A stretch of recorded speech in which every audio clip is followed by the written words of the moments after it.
It's time for Push2Plat, your weekly trophy podcast with Mindi and Cj.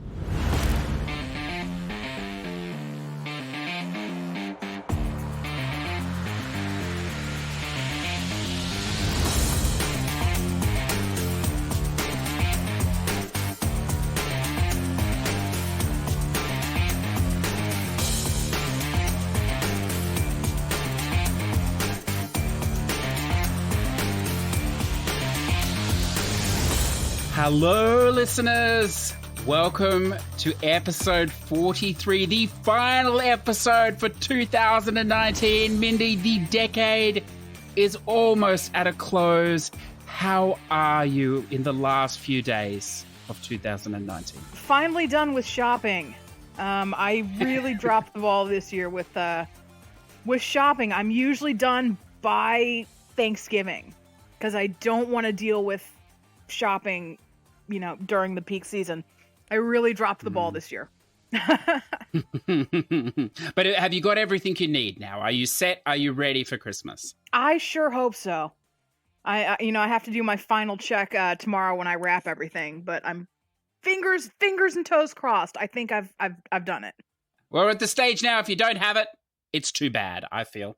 It's too much, because I imagine it is crazy. It's just unbelievable here. Like, I don't know where all these people come from in their cars. They're just, and buying, Mindy, I don't know. Now, this is a funny thing to ask an American because I know the American way with food. But now the shops here, the shopping center with the food, it only closes like one day, like Christmas Day. It's open all the other days, right? You go in there at the moment and you just see the fear on people's eyes. Like they're worried the food is going to run out and they're just buying so much, Mindy. And I don't know, does that happen over there? Is there just this paranoia fear of it running out, or does it just open the whole time so it doesn't matter? I think, that's a good question. Most of the places where I live close. There may be some like national 24-hour chains, places that are open. That in most states, like Chinese restaurants will be open. That's kind of a stereotype. Like if you're alone on Christmas, you go to the movie theater and you get some Chinese food. Oh, I didn't know that. Yeah, and not all of them, but a lot of them. A lot of movie theaters will be because not everyone celebrates Christmas. There's No, still of a good course, chunk of the of course. population that's like, this is just a day for us. I understand that, but see, I draw the line. Like we're going to partake in this afternoon, listeners, so I'm already bracing myself. But you'll look around and there'll be people there like buying 8 boxes of cereal. Like you're not going to need 8 boxes of cereal in the next 4 days or 5 days. It must just be the Australian way, I suppose. I don't know, but it's... I don't know, man. At least here in the Midwest, if there's a weather report that says that it's going to snow, anywhere you go, they will suddenly be out of milk, eggs, and bread Yes. because everyone apparently wants to make French toast when they're snowed in. Yeah. I honestly, if I go food shopping, I notice they're low on bread and milk and eggs. I'm like, oh god, it must be snowing. I should probably buy more food and just hunker down. But that's a proper reason. I can understand that. I mean, like the only thing I can think here, listeners, is the Australian will just be too pissed to drive. That's probably what's going to happen, and so therefore you're stocking up because you're going to be incapacitated, self-inflicted, perhaps. Are you saying you somehow drink more because it's Look, Christmas? I think that is on the cards. I think there's no bar opening time. I think it's just 24 hours, because it gets quite hot.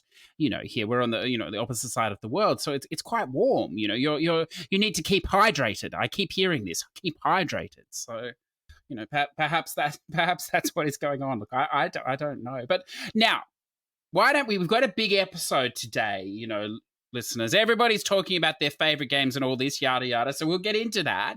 But Mindy, I believe you have a question to start us off. I do. I want to know, since, it's Christmas, if there are, some people have their kind of holiday traditions. I want to know specifically if you have like a movie that you watch every year around this time of year. Look, now this is this is the second time I've been asked this, and I really don't like. I mean, I watch movies, but you're talking about like one you watch every year type thing, aren't you? Yeah, or most years. Yeah, like you're like, oh, it's Christmas. I have to watch this. like some people, they're like, it's Halloween, I gotta watch, Carrie, or I gotta, just that kind of seasonal, like you don't really watch it any other time of year, but you suddenly get the desire to watch, whether you do or not, you get the desire to watch it at that time of year. Yeah. So, look, I don't have a movie, but I do have a TV series that I like to watch, and so I suppose that it extends through January because we're off here, through the good portion of January as well. So, more time than just one day to watch the movie or whatever. So I sort of alternate.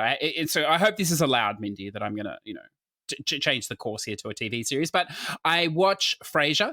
Yeah, I mean, there's a ton of that, 11 seasons. So I like to embark on it. I don't always get to the end of the 11th season, but I really like that. So I alternate between Frasier and Will and Grace. And of course, in the last 2 years, there's been 2 new seasons of Will and Grace that have come on. So, which is, is great because I'm behind. I have not watched the second season yet. So I think that will be the one that I watch. I don't know. I feel a lot of comfort in both of those shows. They're both fantastic. So that would be my answer. But how about you? It sounds like you do have a movie. I do. And one of them is one that I obviously would only watch around this time of year.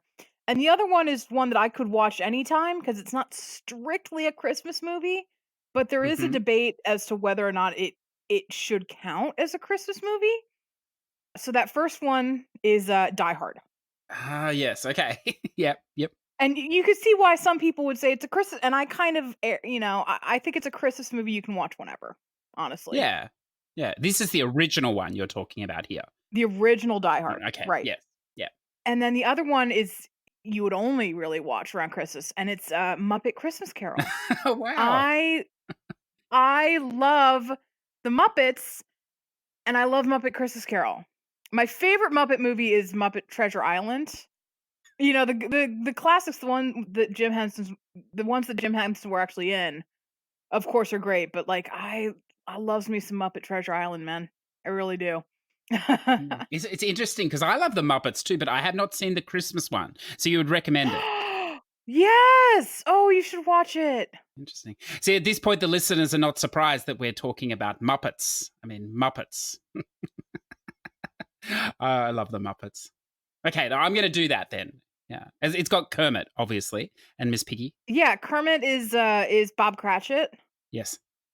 And Michael Caine is Scrooge. Okay, now hang on a sec. Just a sidebar here, and this is a sidebar within the first 8 minutes, so it's allowed, listeners. Because I can't remember, what was the adult Muppet movie that came out this year? Or maybe last year? Well, do you remember? There hasn't been a Muppet movie in a couple of years. It was just like the Muppets and the Muppets Most Wanted, right? That's the last 2 I remember. And then they had that TV show that didn't do very well. Yeah, it wasn't a Muppet movie. It was like an adult's Muppet. Oh, the one with the lady who's really funny. Yeah. Yeah, Melissa McCarthy. And it's like a murder mystery. Yes, with Muppets. Right? Yeah. It's great. Hang on, I'm gonna Google it really quick. Happy Time Murders. That was last year. Now, have you seen that?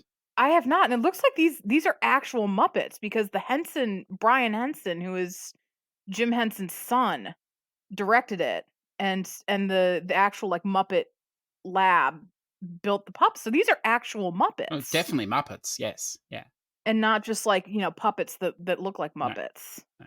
It's like Muppets After Dark. You have to see it. It's fantastic. There's a scene at the beginning where they go into this porno shop and it has back rooms for having lap dances or whatever else pleasant time, and just some of the stuff that's going on in that room with the Muppets, it's just fantastic. Have you ever seen Avenue Q? I've seen some of their work on YouTube. Yes. Yeah, it's even more extreme. Yeah, that's Muppets After Dark. Yeah, well, this is more extreme than that. So some of the stuff you see is fantastic. But look, yeah, okay, look, I think we've both got homework then. You've got the Muppets After Dark, or whatever that thing was called. Happy Time Murders, I should say, and I'll watch the more PG-friendly Muppets Christmas Adventures. I like that. That sounds good. Muppet Christmas Carol. Something. Muppets Christmas Carol. Sorry, perfect. Why don't we just jump straight into, Mindy, what we've been playing? I know you've been under the pump. You're under the pressure. You're doing tournaments everywhere, competitions, letters, Z's. So it's all happening. But how are you going? It's all done. I did all 10 decade games on PlayStation trophies, and I did the all 12 challenges on True Trophies because I am an efficient trophy hunter Hmm. when Just I need to showing off, be. I see. Mm. Yeah, a little bit. Yeah. So this week I played, gosh, I finished Lego Hobbit. Megamind I played, so let's start there. Back on PS3. What do you think? It was fine. I thought it was actually an easier platinum than Puss in Boots because you didn't have to get like a high score on anything. Whereas Puss in Boots, there were specific things like you had to get gold medal in all the levels, which surprisingly is not as easy to do as you. I mean, it's still in the grand scheme of things, it's still fairly easy. But there were a couple stages I had to play twice to get the gold medal score. Megamind doesn't do that. It's all story based. There is a trophy for defeating each boss without dying, which is not difficult. I think there was only one I had to try twice. And then the rest of them are just not even playing the mini games, just unlocking the mini games, which you just do by playing through the game. So really easy platinum. That's the game that has a disco boss, isn't it? And you're on the Mhm. dance floor. I remember now. That's the one I had to try twice. And then because the aiming is not the best, the auto aim is not the best. So the disco boss doesn't actually fire anything at you. Mhm. You just have to hit buttons for the steam vent that he's standing in front of. What you have to worry about are the enemies on the floor shooting at you, and the floor has steam that pops up and can hit you. And so the first try, I was like, "Oh no, this is going to be a thing." And then I realized that the all of the buttons you have to press are off of the dance floor. So I was Mhm. like, "There's no reason I can't just walk around the perimeter of this dance floor, and then all I have to worry Mm. about are the enemies." And surprisingly, no one has mentioned this on like I looked at 2 trophy guides to this game. No one mentioned that you could avoid the floor entirely, which was astonishing to me. What's interesting about this game is that people are still playing it. Like there's still people in the last month, quite a few people. It's fantastic. It's not bad. Like I said, and the same with Puss in Boots. These DreamWorks games, it feels like they try on these games, to various levels of success, but it does seem like they've tried. And this one was THQ Australia, it looks like, the development studio. That didn't last long. It's interesting here. I wonder how many people have 558 platinums, but well, I suppose you would have had 556 at the time, but didn't have Mega Man and Puss in Boots on the list. It's good you finally joined the club because Mega I have Mind. sorry, Mega Mind. Yes, sorry. But you I snuck meant in Mega Man, yes! that's it. That's it for the episode, Mega Man. No, but I think you're yeah, that's good. I don't think there'd be too many people with more than 500 plats that don't. So well done. You know what Welcome else to I the don't club. have is, I don't have Terminator and I don't have Hannah Montana. Like, a whole bunch of those PS3 easy peasy ones, I don't actually have. Well, you could take or leave the Terminator, but you should do Hannah Montana. That is, it's a great game. It's a great game. No.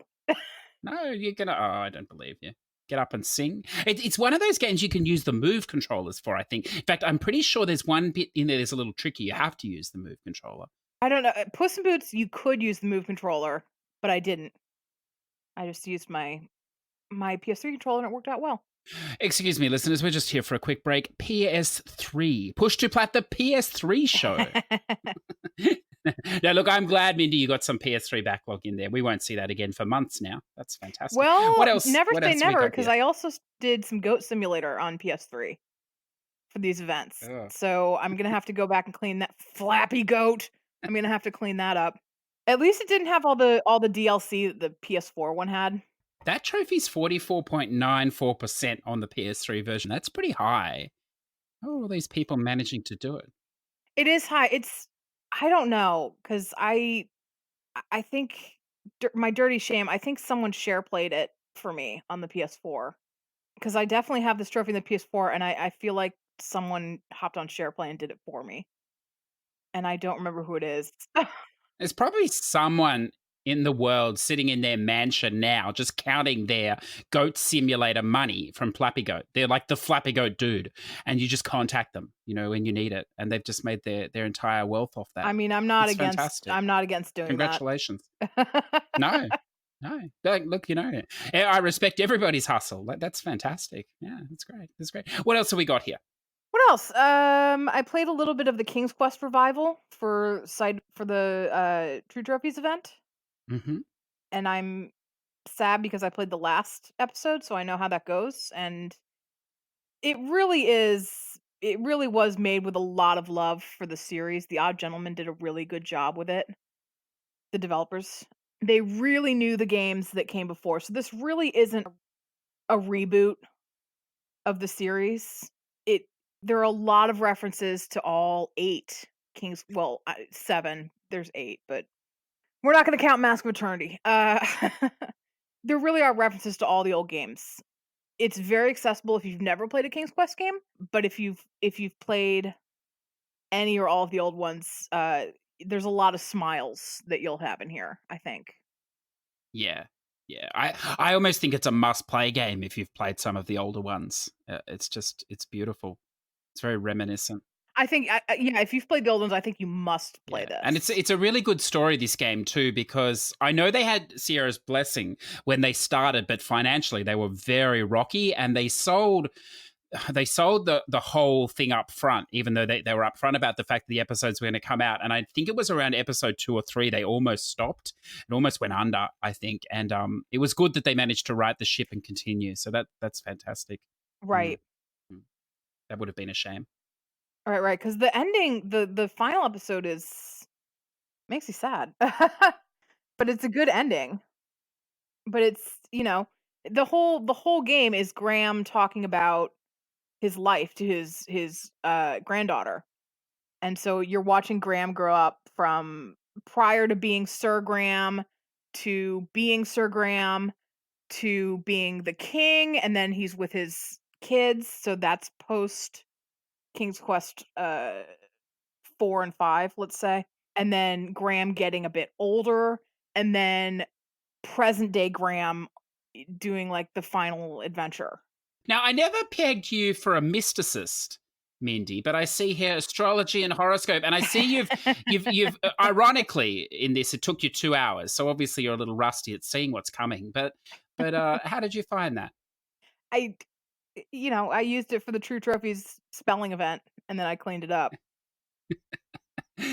These games are great. Have you played a few of them? There's a palm reader as well. I think there's a couple of different ones. I don't know if you've done that one. I think I've played all. They're just stupid fun. Like I don't buy into. I think it's just fun. If when I was younger, we would go on vacation up north, and there was this little like mystic shop, and they had like a resident tarot reader, and every summer I get my tarot cards. I don't really. I just think it's fun. I don't live my life by it. I know some people do. I don't. I just, it's just a fun thing to read. I think, a lot of it is generalized that, like, I'm a Taurus, right? And so I look at what this game says about Tauruses, and I'm like, yeah, that does apply to me. But then some of it, I'm like, no, that really doesn't apply to me. Yeah. I think you sort of you read into it what you want, don't you? At different times in your life, perhaps. Exactly. Yeah. Having said that, I'm a Scorpio, and there could not be anything more accurate than that. A vicious, nasty bite with a tail. I think that's 100% true. So I think sometimes they're more correct than we think. So now, this next one interests me. Shalnor Legends, Sacred Lands. You briefly mentioned you were going to play this, I think, last time, or we were talking about it, but I'm interested to hear now you've basically finished. I did. I wanna give, before we get to that, because that's the last thing I played, I wanna give a quick shout out to Cat Quest. I said I was gonna play it. I played it. It's really cute. I think maybe I talked about that more on the last podcast, now that I think about it, but I have finished it. And it's cute, and I'm looking forward to playing the sequel. Yeah, why don't we just talk about that briefly? Because I've played that as well in the last couple of days. And I wanted to ask you about this, because I Like, there's a lot going on here at the moment. Listeners, we're recording just before Christmas. I'm sure there's a lot going on for you as well. I really like this game for the game loop. I must admit, I sort of skim read most of the text, but I found that I was just enjoying the loop, of doing the dungeons and the side quests and all this. They're all very short and stuff. So, did you read most of the story, or did you play it similarly? The main quest I did. The side quest stuff not so much. Hmm. It is worth mentioning that they patched in some extra quests for DLC. These quests do count towards trophies. I don't think it counts for do all the side quest trophies. It might, I don't know. But what it does count towards is the obtain 66 armor or weapons trophy, and that's good because the weapons are on like an RNG base. And so you don't know, it's not like you go to a specific dungeon and say, okay, this specific piece of equipment is in this chest.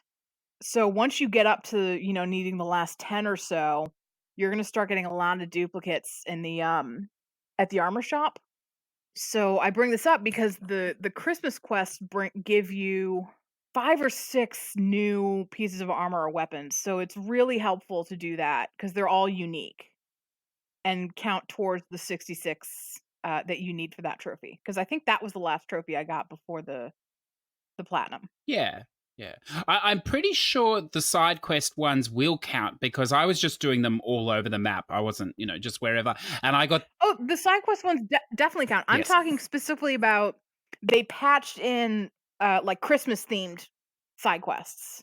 Yeah, well, they're some of the ones that I did before because I actually realized that later on that I had a lot of low level quests I'd never done. So I'm pretty sure the ones they patched in do count in the overall total as well for the trophy. So which is great. It makes it even easier. Well, one thing I was going to ask you with this game was that and again, it's definitely not a deterrent, but I finished everything. I was about level 88 or so, and you need to get to level 99. Did that happen to you as well? You finished a bit under leveled, and so you just had to grind, or did you naturally get that? I don't remember actually. I could have finished underleveled. I think I just did the level grind because I wanted to do because I saved the level and the side quest trophies for true trophies because at that point I didn't know what the last couple of challenges would be, and I thought these are going to be really easy, like specific kind of collectible type trophies to do for the challenges. And I think at that point, oh, no, it's because I didn't clear there's that, I can't remember what they call it, like the killing field or something. It's like this area with those really tall enemies that do the spike traps that are really annoying to kill. But if you kill them in that area, they give a ton of XP, just a ton of XP.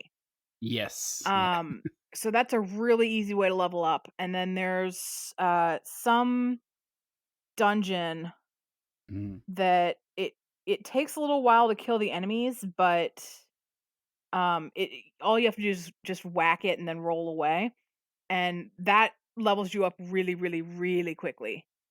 So I think I actually got the level 99 before I finished the game, just because I decided to clear all the dungeons first. Yeah. And I think in the process of that, I think I got level 99 and then beat the game. If listeners, if you are thinking of starting, one of the great things about this game is you don't really need a guide because everything's available the whole way through. You don't lock yourself out of anything, which is great. And Mindy, those ways sound fantastic. I actually just looked up a video, and some guy had found it was the hidden cave on the far left side of the map in the ice area, and he literally just ran in, killed. There's an ice dragon at the start, killed the ice dragon, ran out, and just kept running in and out and doing that. And it takes about 30 seconds to a minute for a level, which is also a great way if you're stuck.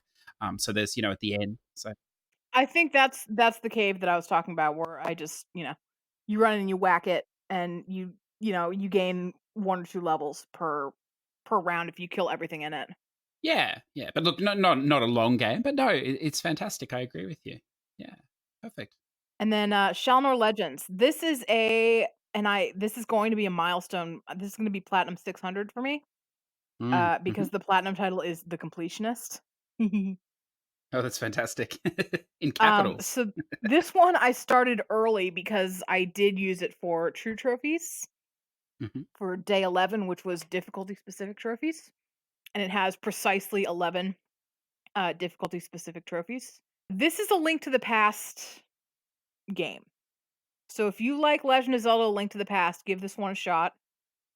It is a smaller world. There's not as much to it, but this was all done by one guy, and it's quite impressive. It's a lot more impressive than a lot. I tend to give a little leeway to games with smaller teams or even one person. But like you think about, Bees Make Honey was one guy, but so is this game, and this game is a lot better. Yeah. Yeah.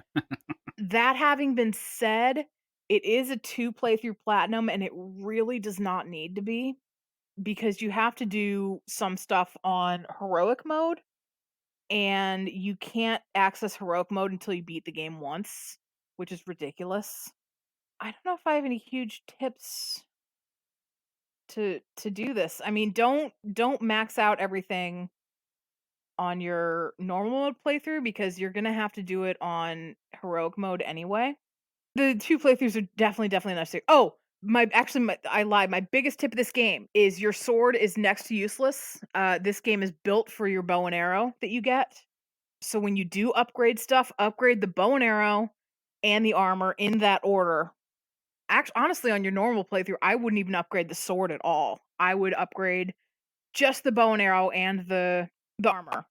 In the heroic mode, you have to upgrade the sword because you have to upgrade everything. Perfect. And that's quite a reasonable price, that game too, isn't it? I think. It's like $15. Yeah. It's not bad at all. Yeah. Perfect. Perfect. You've been. I wish this was on Vita. Oh, this is But that's PS4. just me. Yeah. It's PS4. Yeah. Yeah. It sounds, from everything I've Um, seen, it sounds like a Vita game, but yeah, no, PS4. Yeah. right. Yeah. That's it. That is a There shame. is some resource and money grind because you have to upgrade everything in heroic mode. Don't freak out, because when you start heroic mode, it says that gold drops and material drops are rare. Mhm. They're not. I mean, it's not as often as in normal mode, but it's not like you'll go 20 minutes and not get a single thing. Whereas in normal mode, just about everything will drop something. In heroic mode, I'd say 70% of things, 70% of the time, the one bush that you've hit or the one barrel that you've broken will drop something. Yeah. Yeah. Okay. You've been busy. That's wonderful. Yeah, Yeah, that's 'tis good. the It season. is. Well, it's funny you say that, because that's what I thought, but I'm still waiting for things to slow down. I don't know. I think in a few more days, but it's just, I don't know. It's crazy. It's crazy. Oh, and nothing I will say nothing is missable, because once you beat the final boss, it kicks you back into the game world prior to beating the final boss, so you can just play it as you like. Yeah, perfect, perfect. Well, as I said, listeners, I've been playing some Cat Quest too, and I thought, well, I never played Cat Quest. Why don't I go back and try it? And we're going to go on because we've already talked about it, but I did, and it was really good. I really enjoyed that. So, and as I said, I sort of, because I didn't really feel like committing to reading and stuff. The loop is fantastic, and I don't know. I just enjoyed that game a lot. So that's the main thing I think I've been playing this week. I played a little of the Iro Hero Mindi, which is definitely such a great name, Iro Hero. Definitely spam of the week, although not from Rat, from somebody else, and many stacks of that as well, but only for PS4. And then And it's not even sometimes you either, is it? It's no. it's like a new player in the spam Well, game. it's a funny game because it comes with a story mode. And I know for the trophies, you play the arcade mode. So it's possible that you can earn some of the trophies in the story mode, but you have to play the arcade mode either way anyway. But I haven't done the story mode myself. That could be quite interesting. But it's just it's a vertical, shooter, shoot 'em up or whatever, in a ship. And it's quite good. And it has a really interesting mechanic where you change the color of your ship depending on the enemy. So if you're a blue ship, you can only kill red enemies. If you're a red ship, you can kill blue enemies. And you can absorb the bullets from the enemies if you're the color the bullet is. So it sounds like it could get very complex, but for the plat, it's not difficult. But you can sort of, change colors. And I'm trying to remember. I've played a game like that, and I can't it's a remember what it fun was. mechanic.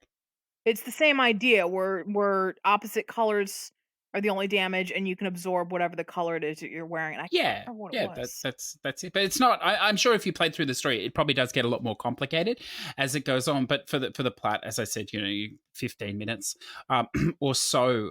It's funny list because it's progressive. So you need to get 100 of certain things, but you don't need to do it in one game. But you have to do it without closing out. I mean, it's only 15 minutes, so we're not talking long here. But it's not the game where you do one run and turn it off and then do the other later. So if you're going to go for the trophies all in one go, just do it in the 15 or 20 minutes it takes, listeners. Then I'm going to throw a little bit of love to this Mini Motor Racing X.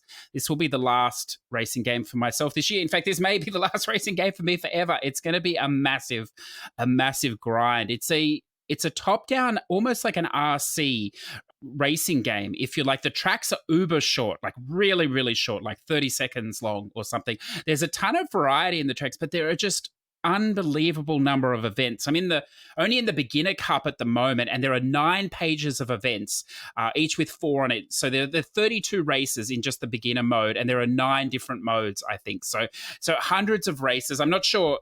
The tracks seem to keep changing, so I'm not sure how much variation there is, but there seems to be a lot. There's also massive money grinding trophies, buying all the cars, leveling up. So this is not going to be a short racing game, Plat. It's going to be really long. It does come with local co-op and online co-op as well. So you can race with other people or whatever else. The difficulty spike doesn't seem too bad, but I'm not sure what it will be like by the ninth one. And what's cool, Mindy, is you can actually play it like a traditional racing game if you want, or you can play it more like an arcade racer, and they'll put pickups on the tracks. So you can, almost like a Mario Kart or something like that. So depending on how you feel, and you can make trophy progress on both, and you can switch between both. Depending on how you feel on the day. So that's cool. But be warned, that is going to be exceptionally long. And then maybe the only other thing I'll throw out is this Avicii Invector, Mindy, the rhythm game. So this game came, I suppose it's a re-release, if you like. It came free if you bought the original one from the year before. It's exactly the same game, except they've added 3 songs to the game, which does make it a little bit easier, because one of the trophy requirements is to make a million score. With 3 extra songs across the 3 difficulties, in effect, it works as 9 extra chances to earn more points to get to the million. I'm pretty sure, though, that the trophies in this game are buggy this time around, or incorrect, but in a good way. Well, in a good or bad way. I got the million halfway through the medium runs. I did almost no hard runs, which was a lot earlier than last time. So I have a feeling that perhaps this time, rather than just counting your score for each song, it counts your score every time you do it. So it's more progressive, which makes that trophy, very, very simple. The hardest trophy, again, is still hitting 15 perfects in a row. For me, the system is really janky, the hit detection. So, look, I don't know. Good luck with that. I'm pretty sure that I only hit 14 in a row and got it. So I think if you get anywhere near close, you'll be fine. My suggestion, if you're having trouble, is wire your controller.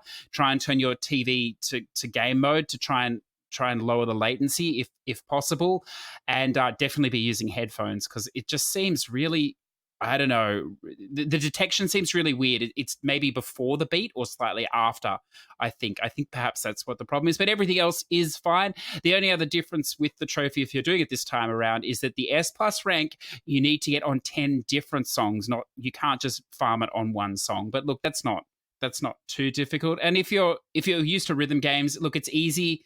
The hards get particularly hard, but you don't, as I said, you don't need to play them or whatever else. It is very repetitive, I suppose. But look, it's fun. So that's really all I've been playing, Mindy, which is enough. Actually, can I ask you? I know you played this for the for the True Trophies event, but I'm interested to know.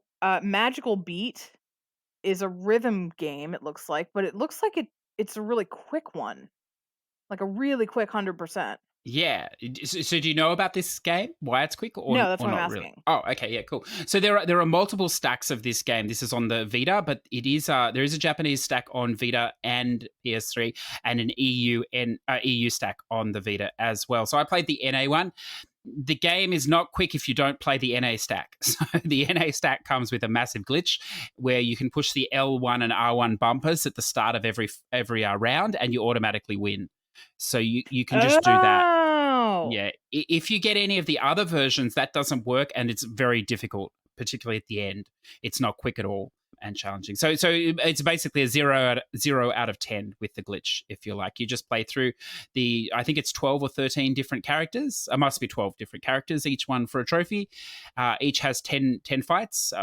It sort of plays like a Tetris game, actually. If you want to play it, it's interesting. It's not Oh, your really? standard music rhythm game. Yeah, and it has a metronome, so you get rewarded with pushing the pieces down depending on where it hits to the beat. And then you do have to get I think doing the majority of the game would be fine by yourself. It would take longer, but there is a hell mode where the characters are like just unbelievable. So without that glitch, I think on the other versions that hell trophy is a very low percentage. So that's look, if you're looking for spam, that's great. And the great thing, Mindy, is because for that competition, it was the 11 difficulty trophies. They all count for that, even with the glitch stack. So that was lovely. Oh, I see. I just thought it was interesting that there was like a rhythm game that, the fastest completion time was like a half an hour. And then my other question is, No, I was going to say, I may drop back and do a bit more of it for the mechanics, but yeah, it's an interesting rhythm game. Mhm. And then my other question is Cat Quest 2 better than Cat Quest 1? Yeah, so part of the reason I went back to the first Cat Quest is I was like, I don't really know what's going on here. And I don't mean the story. Like, the story is good, it's fine. The mechanics and stuff, like the gear and the leveling of spells and stuff. And one thing I find is it's a bit more streamlined in the first one. I don't think it's different in the second one. I don't really like the difference. I prefer the first one. So like, the second one is better in every way. It looks better. The writing is still fantastic, or whatever else. The base mechanics with the dodging and the whacking are still the same. I think I like the one character more. The only thing I'll say with the second one, because you can play in co-op, so I think it would be awesome if you're playing two people local co-op, but if you're not, you can switch between the characters. So it does give you the option of having a ranged character and like a close combat character, which is nice. I mean, you can set them up however you want, but that's how I set it up, because I prefer that more ranged approach. And I will say that the AI is particularly aggressive, like maybe a little too aggressive. So you can almost hang back and just let him do his thing, which is fine, I suppose. But yeah, the balancing is interesting. One of the spells in particular is way over leveled. So, if you just got that, you could just do that the whole game if you wanted, which is fine. But on the plus side, the leveling system is a lot better. I think I've done less than half the quests and I'm already at like level 75. So I'll be well over 100 or 99 or whatever you need to be by the time it gets there. So look, it's good. Yeah, I think if you like the first one, you'll definitely like the second one. In every other way, it's fantastic, but it's just different. But if you didn't have time to play the first one, I think this would be a great, starting off point as well. I don't think it would be necessary, but yeah, I'm sure you'll get to it, Mindy. It'll be interesting to see what you think. I definitely will do. No, I have some stuff I keep putting off that I want to play first. Yeah. But this is up on my list. Yeah, I'd even give it a bit of time, because I wonder if maybe trying to play them both one after the other, it might just be a bit much for me or whatever. But yeah, no, it's definitely worth a look. So look, if we're finished with what we've been playing, listeners, why don't we move across? This is the last episode, as we've said, for the year. And we put out a call on the Discord for 5 games, Mindy. They didn't have to be games that were released this year, but sort of 5 favorite games that you've played this year. That was the only stipulation, that you'd actually, played them this year. That you had to have played it in 2019. Yeah. Now, these games, I've only seen one of the list so far, but these games don't necessarily have to be just on PlayStation either. So there might be 1 or 2 games that are on other systems, but we'll identify that as we go along. So I think every list that was sent to me was PlayStation. Oh, was it? Okay, well, there you go. Perfect. I think that was the assumption, was that they had to be on PlayStation. Well, yes, I thought, looking here, Mr. Zador, because we know he enjoys, bending the rules so they fit, how he likes, like his Lego Rock Band. But whatever else, I've noticed he has put Not a Lego game. I've noticed he's put a Switch title on here. So maybe that got past you, Mindy, but that is definitely not on the PS. But for everyone else, that is fantastic. So would you like to start us off? Whose list? Now, I'm interested because I can't see these lists. So who would you like to start us off with, Mindy?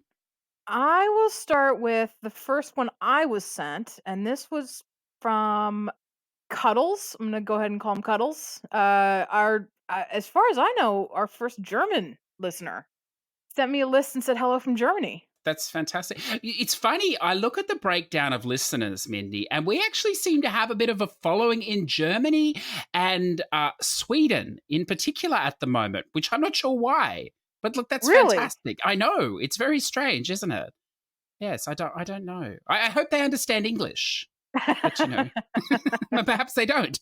That's why we're so popular. That's interesting. If Yes. you're our German or Swedish constituents, hit us up. Let us know where you are and why you're listening to us. I'm interested to know. Why you're listening to us. I like that. Yeah, definitely, definitely. Sorry to sidetrack us. So, Cuddles. I will say Cuddles sent a very sweet message, said, "Thank you for taking the time and effort the two of you continuously put into the episodes. I'm an Xbox gamer and I love to listen to you both every week. I was in the hospital for 3 weeks recently, nothing too bad, and you kept me, quote, kept me company via the podcast to make the time there more bearable." That's very sweet. Oh, that's fantastic. I hope you are well now, sir. Oh, it actually left a name. It's Mike, so I'll Oh, call him Mike awesome, now. awesome. I hope you are feeling much better, Mike, and have a wonderful holiday coming up. Sounds like just a surgery. Well, I mean, you'd have to be sick to listen to a PlayStation podcast when you play on the superior system, Mike. Yeah. Okay. Mike has said Mike's list is Tom Clancy's Ghost Recon Breakpoint, Oh, okay. Star Wars, and some people I will say sent me kind of their reasoning for why they have, and some people just sent a list. Yes. Mike just sent a Yeah, list. well, there is no So reason for Ghost that Recon, choice, Mike. So I acknowledge it and I smile.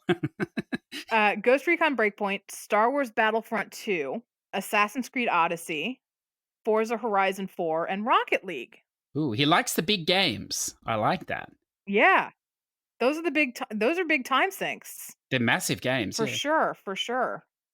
Makes me wonder if Mike plays for fun or is going for all the achievements. You can enjoy long games too. I mean, I don't know much about that, but I'm told that's the case. Yeah, I think that's probably the only time I've heard Forza Horizon 4 and Ghost Recon Breakpoint in the same sort of list, which is good because. No, look, I joke, listeners, about Ghost Recon, but this game, while it was launched as garbage or whatever, it's already improved drastically, and I'm sure, UB have done a great job in supporting their games. I think it's getting better and better. I just think it's a game that, this isn't the first time I've platted a game of theirs that I should have waited a year on, and I just think this is another one. So it's great to hear that you're enjoying it. It means it must be cooked nicely and ready, which is awesome. I will give Ubisoft that at least they are pretty consistent with patching stuff. They don't just kind of put it out and say, "Well, whatever." Is there anything on that list, Mindy, that you haven't played that interests you? It's not really your sort of list, I don't think, that one. It's really not. Odyssey I've already played. Rocket League, I need to go back and clean up a couple of trophies. I have most of the trophies in Rocket League, but not all of them. It's such a shame because the best game on that list you can't play, unfortunately, which is clearly Forza Horizon 4. And what makes that even sadder for you, Mindy, is that the second expansion, or what will be the last expansion for this game, was actually a Lego expansion. Lego cars, Lego people. I mean, if ever there was a Lego game, it is this. just let's just move on. It's great, though. Yes. Let's move on. Next. Next is Easty. Ah, excellent. Now, don't we have to congratulate him for something as well before the list? We do. Oh, yes. Thank you for reminding me. So Easty was also doing this True Trophies 12 Challenges of Christmas, and he was the second person to finish all of them. Congratulations. So a silver medal awarded to Easty, or Beastie, as we should probably start calling him. Well, yes, after that other week with, what was it, Death Stranding and Red Dead Redemption 2 and all that, definitely, I agree. Right? So Easty's list is A Plague Tale: Innocence. That's an excellent choice. Excellent. Yes, it's a good choice. Blood and Truth, which is a VR game. Mm-hmm. I think, is this the people who did SIE London? I think this is like that bank heist game, but they expanded it into a full game, right? Yes. So that was sort of like a demo, wasn't it, on the PlayStation Worlds disc when VR first came out? Yeah, and then they've expanded it into a full game. Yeah. Yeah, which I have not played, but I hear is very good. So that's good to know. Yeah, that's what I'm Yeah. just looking really quickly. Yeah. It's reviewed very well. Yes. Yeah, that's great. Yeah. Yeah. Days Gone, Death Stranding, which surprises me a little bit. Um, and then he had a tie. 5 was Control or Metro Exodus. Yeah, that's interesting. That is one game, Metro Exodus, that really has not got a lot of love in the last few months, probably because it came out earlier in the year. But I'm glad you put that there, Easty, because that's a game that really interests me. I don't know. Do you have much history with the Metro series, Mindy? Not at all. No. I mean, I'm familiar with it, but I don't know, or I haven't played any of them. Yeah, yeah, that's an interesting choice. You've piqued my interest there, Easty. If you just give me a moment, I may just alter my list quickly here. Okay, thank you. Cheater. Cheater. This is going to be difficult. I didn't consider the fact that people might know games that I forgot about. So that's a great list. Yeah, fantastic. And then I think you have some. Yeah, well, I was just going to, before we move on, we're still wondering how he fits all these games in. You know, we alluded to maybe he has... I don't know, man. He must have like a time turner or something. It's just fantastic, however he's doing it. If you ever want to share that, please let us know. Or he's just like wickedly efficient and he's not sharing his secrets. Yeah, maybe it's just like a really good like pro level gamer. It just takes him like half the time to finish these things. You know, like Red Dead Redemption 2, he just got on the horse and it was done. The horse just knew what to do, you know, and it's like, oh, it's Easty. I know how to get this plat now. You know, jokes aside though, I did read, Mindy, that he spent an astronomical amount of time trying to find some sacred or special animal or something. So he must have a lot of patience. I mean, that's good. For some of these platinums, you definitely need patience. So, good on him. Good.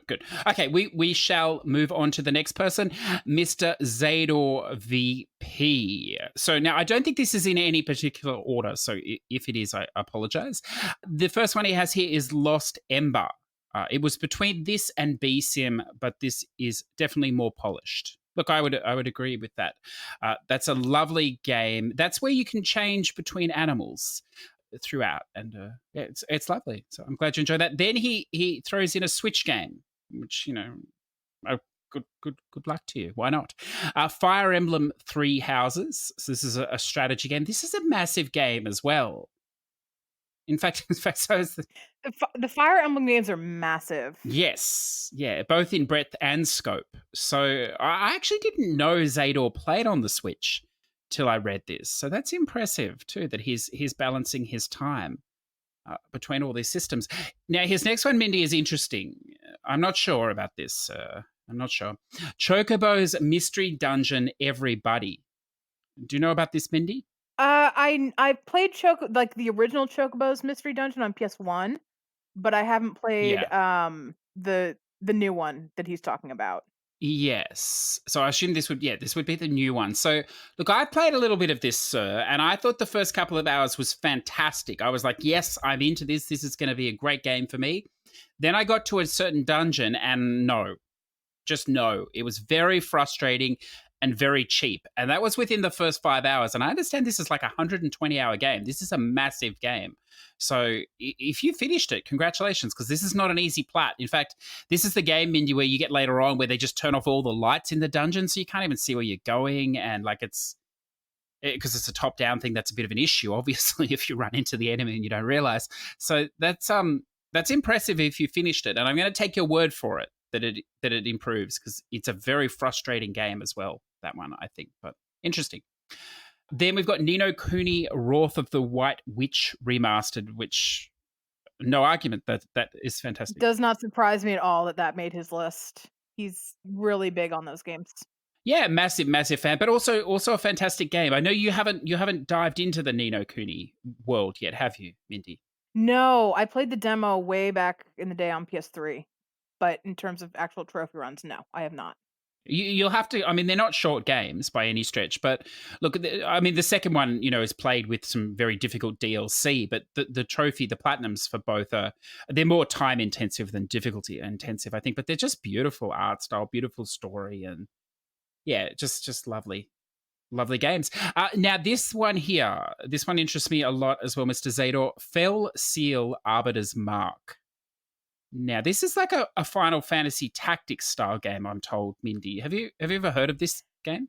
This sounds familiar to me, but no, I definitely haven't played it. But I think it shows up from time to time on sale, and I keep looking at it, and I never buy it. Yeah. So this, if you don't know this, listeners, it released earlier this year or whatever else. It didn't, receive much fanfare at launch. It's never been expensive from the start. Maybe a half price game, and as Mindy said, it has been on sale quite a bit. In fact, it wouldn't surprise me if it's on one of the sales, perhaps even now.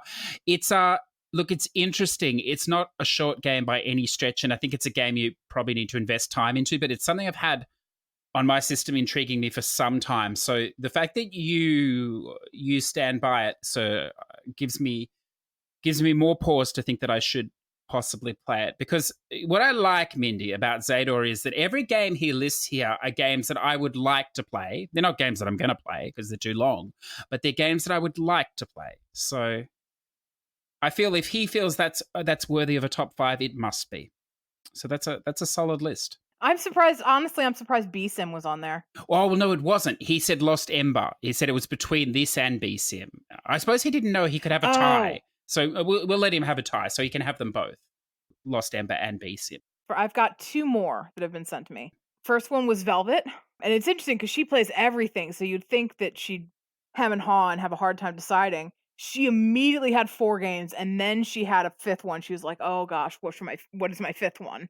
So I thought that was interesting. You say that, but I think she probably took quite some time beforehand. Oh, I'm sure she picking the list. she did. I think I'm sure she did. But it was just an immediate answer. And it shouldn't surprise you because she has sung the praise of these games both times that she was on the show. You might actually, if you remember last time when we were talking, last time she was on, if you remember some of the games she talked about, you probably know what this list is. we talked about a lot of games. We did. But her list is Figment, Niflheim, Woven, Graveyard Keeper, Sayonara Wild Hearts. Hmm. So a lot of really long games as well. Is Woven long? Because Figment's not that long. Is Woven long? Oh, that's true. Figment's not that long. Look, no, Woven, no, it's probably not that long. Maybe 12-ish hours. Again, Mhm. probably with a guide, I think. But yeah. Yeah. But the other ones you mentioned, what were they? Niflheim and Sayonara's not particularly long either, I suppose. No, But Sayonara Wild Hearts is like an arcade game, right? yeah, it's an interesting game. Yeah, I'm surprised. I don't think we talked with her about that game, so I'm surprised that's on there. But no, look, I would agree. So it's in a real like a retro punk almost art style, if you like. And Mhm. again, it's a different type of rhythm game, and it is very good. It's a very unique game. So that's a solid list. Good to see Figment getting some love, Mindy. But yeah, Niflheim and Gravekeeper are very long games. Graveyard Keeper are long games for sure. Yes, yeah, that's like the those farming style games. I'm trying to think. Harvest Moon. No, but that's not the one I'm thinking of. But you know which one I mean, listeners. But I I know what you're can't thinking remember of. the name. Yeah. Yeah, in that style. Yeah. Oh, fantastic. That's good. I think she probably plays almost more games than anybody. So that's a very solid list. Fantastic. Yeah. And then the last one I was sent was our dear Slamma, who we haven't heard from a bit because life has been crazy for him. But Slamma wrote little reasonings behind each. First is pick a pick pieces. And he says, being an enormous fan of Picross makes it easy to put this series first. So many different games to choose from. Pieces was interesting in that every puzzle you complete was part of a larger picture.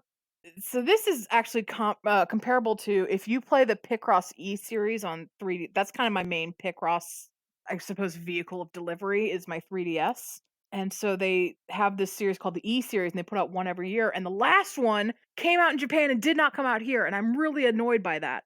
But they have a segment called Me Cross, which is exactly what he's describing, where you pull up your 10 by 10 or your 15 by 15 grid, and the thing that you're filling in doesn't make sense. It's not an actual picture you're making, but when it zooms out, you realize it's a tile to a work of art. So like you're making the Mona Lisa, and so the 15 by 15 grid doesn't make sense, but you realize that you're making the Mona Lisa, because when it pulls out, you say, "Oh, I just did, her right eye, and now I'm working on her left eye." That kind of thing. That's quite involved. I like it. Okay. Yeah. Mm. Number 2, Blood-Borne. I am legally obligated to tell you I earned this platinum. It was one of the most challenging, frustrating, and fun games I've ever had the pleasure of putting time into. That's interesting. Do we know? Is he? You know Slammer much better than I do. Is he a Souls player? Does he play a lot of those style of games? I not really. He's definitely not a what do you call it? Like the people who would say like get good and play all of the Souls games. I think Bloodborne's probably the only Souls like he's played, honestly. Oh, well, that is fantastic, sir. Because everything I read, that's not an easy game at all. So Mm. particularly the dungeons. I think that's where the real challenge comes in towards the end with the dungeons. And I remember Mindy because these games impress me, but I don't have the skill level to push the start button, unfortunately, in them. But I remember talking to someone and they were playing it, I think, and they sent me some pictures, and it was they were killing this massive, because the monsters are obscene. It's some massive dog thing, right? And we're in the party chat, and I'm like, "What are you doing?" Because the chat was a bit, it was a very colorful language at this point. And he said, "I'm trying to beat this dog to death with its own leg." So he'd like ripped the leg off it or something and was beating it with a leg. So look, I don't know. It's interesting. That's not very nice. No, but you can imagine the skill required to get the leg off the thing and then beat it to death with its own leg. Like it's a big thing. I So yeah, guess. but no, they're hard. They're very tough. I'm impressed, sir. It's very impressive. Number 3, The Witness. The puzzles were amazing. The way you're slowly introduced to puzzle mechanics and then eventually all thrown together, culminating in one of the most chaotic puzzle sections I've ever seen, was quite the ride. But I still shudder when I hear In the Hall of the Mountain King. I like it. Have you played this game, Mindy? No, but this is the one with you can follow all the video guides you want, but that doesn't mean it's going to get you through the last puzzle, right? See, I would have thought this is the sort of thing that secretly you would love. You would just be sitting there in your adventure game sort of walk through, just laughing in your mansion there, because this is the game where someone could use a guide the whole way through. This may have happened with your work in the past, not have a clue what's going on, and then be completely fucked in the last section of the game. And I would imagine that you might get some secret pleasure out of this, that they can't actually finish the game if they cheat the whole way through. There were a couple off the top of my head, I think True Fear for Forsaken Souls Part 1. I gave the answer to every puzzle, and then the last puzzle, I was like, I cannot help you with this. Oh, and there was some gosh, I can't remember. It's such a forgettable game. Subject 13 was the same way. I gave the answer to every puzzle, and then the last puzzle was 3D Minesweeper. And I was like, I cannot help you with this Yeah. because it's randomized and you have to do it in under 60 seconds. So good luck. It's great, isn't it? Well, one of the other great things about this game is it gives you no direction at the start. So it's been a long time since I played it, but I remember if you turn right or left, it doesn't matter, you understand. But if you go left, it's impossible to figure out what you're doing. So you basically have to go right to at least get some sort of grip on how the puzzles work. And there's no indication of which way to go. You can go either way. So look, I love that sort of eccentricity. I think it's fantastic. But yeah, that's a tough one. Another tough one. And then we have another VR game, Static. This VR game had really fun puzzles, and the VR aspect really amplified the intrigue. I don't know much about this game at all. Have you played it? Is this VR optional or VR required?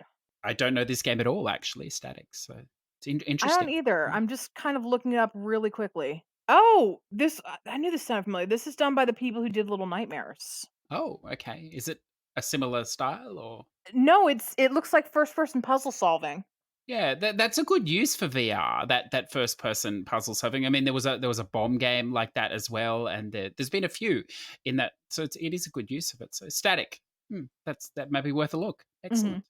Oh, it says Static is a VR game about solving puzzles in a place you don't know, with a person you don't recognize, and hands that aren't completely yours.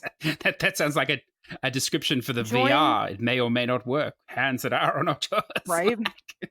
Join Dr. Ingen and his delightful assistant Edith on a journey to unravel the complexities of the human mind. Awake to each new day with a unique hand-mounted puzzle device to solve. You must use your brain, eyes, and ears to solve each mystery, but this being VR, it's hard to know which of these can be trusted. So it sounds like they're really leaning into the fact that it's a VR game and made that an actual gameplay element, which is interesting. Instead of being just kind of just a novelty, It sounds like they really tied that into the whole narrative that you are hooked up to a VR machine. One of the interesting things is there are so many, like people with VR would know, but if you haven't partaken in that yet, you may not visit that section of the story. You might just ignore it. But there it started to slow down a bit, but there's still a lot. But there was a time there where there was just so much stuff coming out, and the problem is it was really hard to tell whether it was a game or an experience or whether it was any good or not because there was just so much. So I think like this static, it may have come out around that time that whether I think there's still many gems there. We've just never heard of them yet, Mindy, or unfortunately, we need someone to put it on their list. So that's great.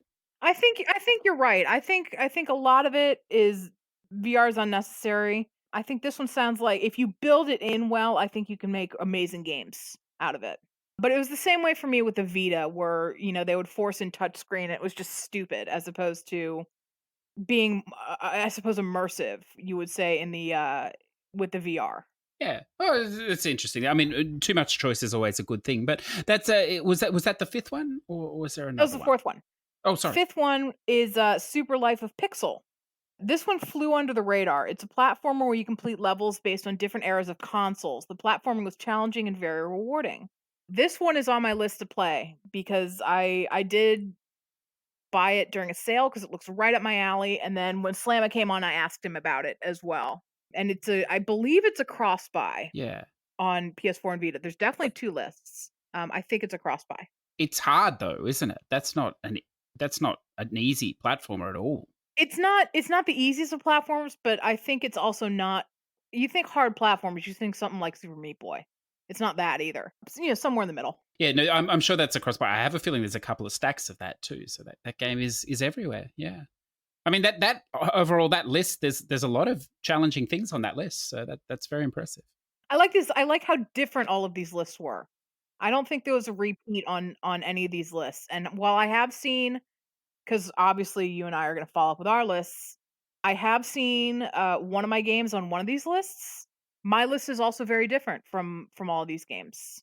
Well, it's just great because it gives you, like, as I wasn't joking about changing my list there, Mr. Easty, it does give you ideas for things you've forgotten. But I think one of the things I've noticed listening to other podcasts that are, so focused at this time of the year on games of this year is that the reality is there are many big games that have come out in the last 2 months, and there is probably very few people that have had the time to get through them all, and play them themselves. So it's difficult to relate to those games where by making them games from whatever time that you've played this year, it just gives everyone more time to really. I don't really. I always feel, Mindy, that maybe the game of the year should happen like in March next year for this year when everyone's had a chance to play all these things that have come out. We're sort of a lot of people go in blind or whatever to that, but that's good. There's a great mix of stuff. So now, Mindy, why don't we take a look at our top 10? Now, I understand you haven't ranked yours. That's correct, isn't it? So they're all sort of even. That's correct. I didn't do like a, this is my number one game of the year. I just went through a list of everything I played in 2019 and listed what I would consider for a top 10 and then whittled it down to 10 with a couple of honorable mentions. That sounds perfect. So what we might do is we might alternate. Do you want to do the honorable mentions first, or how should we do that? Whichever you want. If you want to do 9 and then honorable mentions in 1 because yours is actually ranked, I don't care. Okay, that sounds good. Yeah. Well, what we might do, listeners, now just the listeners that have been with us a long time know that we're not full of shit. We might be partially full of shit sometimes, but not full of shit completely. Just so that you're getting an authoritative opinion here on these lists as the lists that were provided to us are today. I'd just like to, Mindy, just go through your stats. We're not quite at the end of the year, but we're close enough.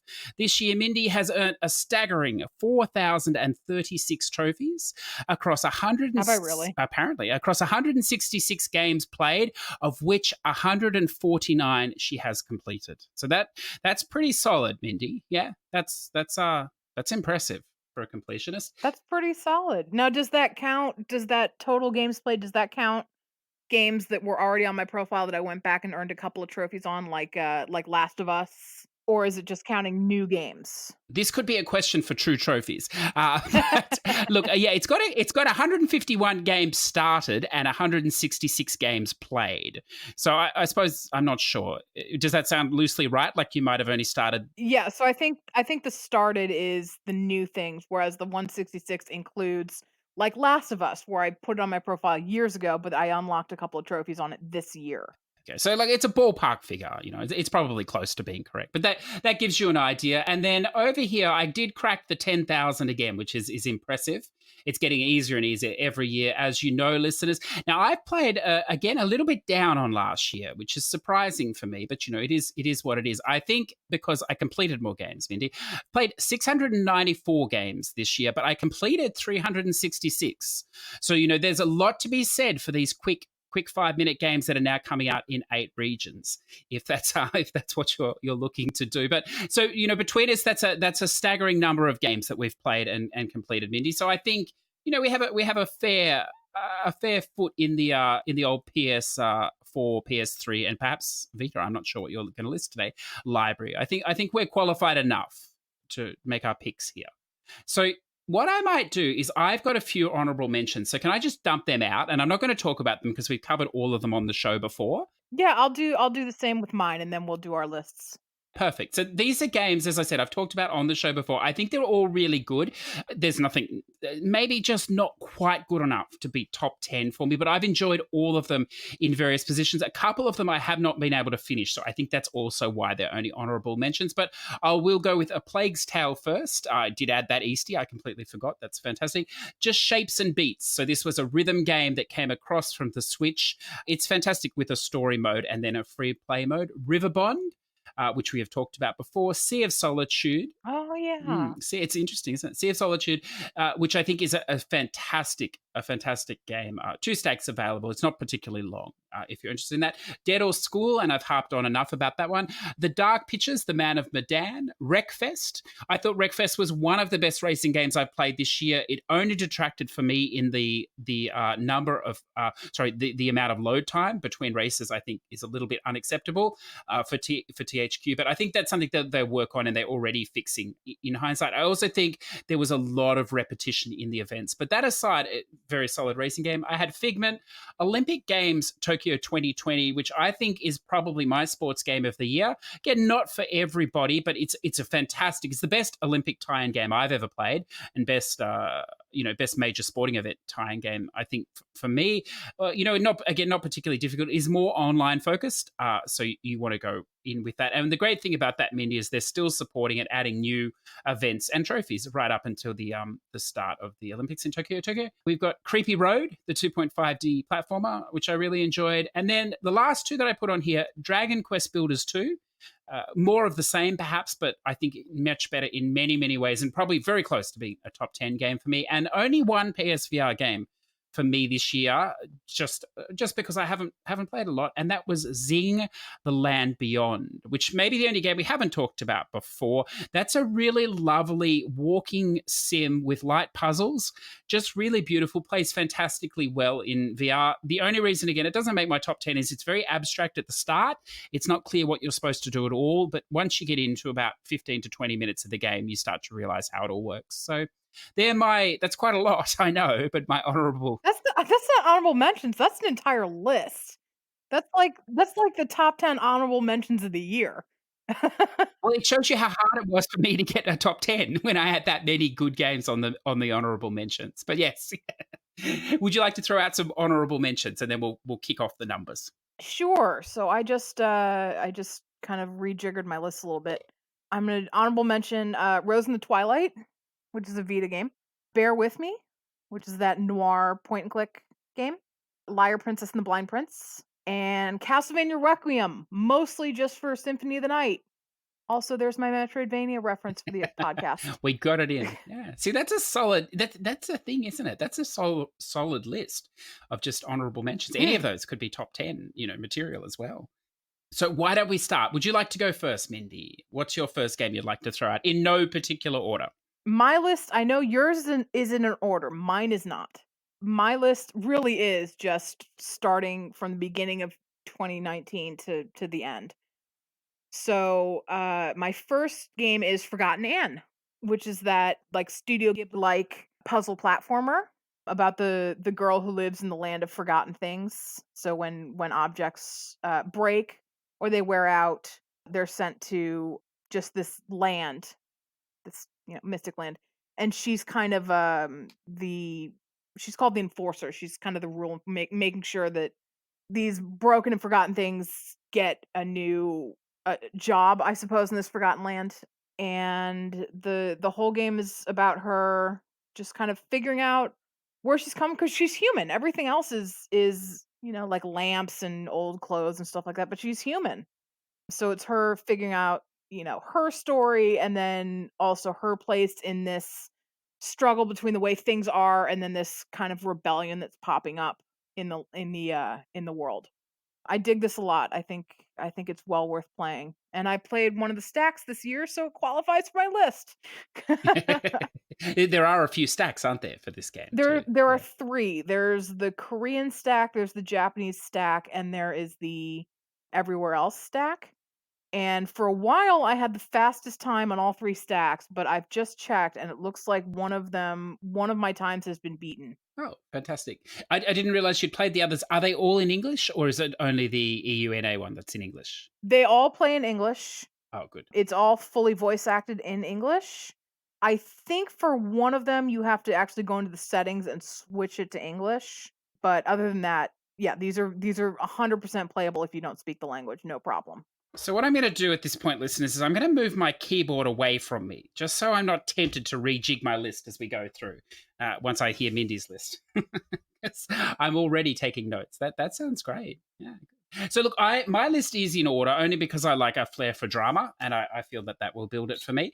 So the number 10 game for me, the number 10 we've already talked about today, so we don't really need to get into it, is the Cat Quest 2. But I put a slash and put Cat Quest because I'm going to sort of bundle them in together. If you're going to play one, you should play both. And it's just, for I think 6 to 10 hours in that range, it's just a beautiful little game. As I've already said, I love the loop. Mindy, this is the game, I think, for someone that likes JRPGs or RPGs, but I'm, go with JRPGs because it's a bit weird, they're cats, that doesn't have 50 hours or 100 hours. They've only got, an afternoon or a day. I think this is the perfect game for them. So I think that definitely comes in strong at number 10.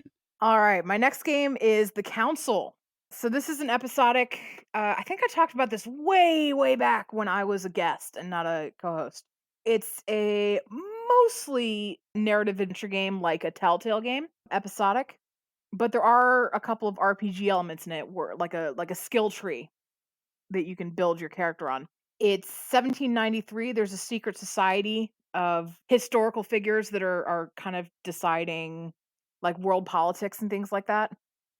And you are in the middle of this. You're just some guy, but you're also looking for your missing mother, who is tied to this council somehow. This is what I really wanted Telltale to evolve into, where your choices actually mean something.